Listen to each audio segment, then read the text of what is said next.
Suportado ni Pangulong Ferdinand R. Marcos Jr. ang mungkahing pabilisin ang proseso ng visa ng mga international tourist at estudyante na papasok sa Pilipinas sa layong manghikayat pa sa mga banyaga na bumisita sa bansa. Yan at iba pa sa ulat ni Alan Francisco.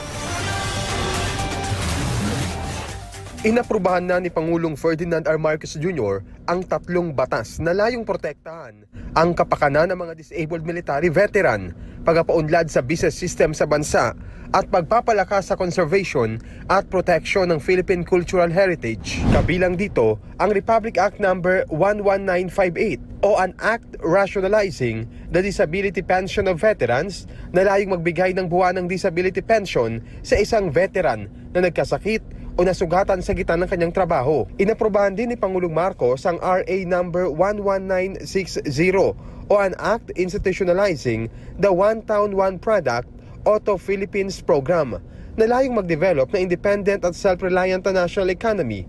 Layon din itong magbigay ng suporta sa local micro, small, and medium enterprises. Habang aprobado rin ng Pangulo ang RA number 11961 o an act strengthening the conservation and protection of Philippine cultural heritage.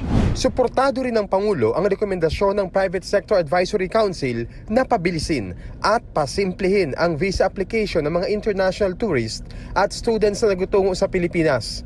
Gayun din ang pag-adapt o paggamit ng online platforms upang mas mahikayat ang mga banyagang bumisita sa bansa. Kasama ang rekomendasyong payagan ang online submission ng student visa application. Maaari nang alisin ang in-person interview upang bumilis ang proseso. Kailangan lang personal na magpakita ang aplikante kung irerekomenda ito ng government intelligence para sa isyung pangseguridad. Malapit nang magkaroon ng gobyerno ng isang online platform gaya ng Shopee at Lazada, kung saan ang mga ahensya ay direkta nang makabibili ng kanilang mga supply at kagamitan mula sa mga mapagkakatiwalaang supplier.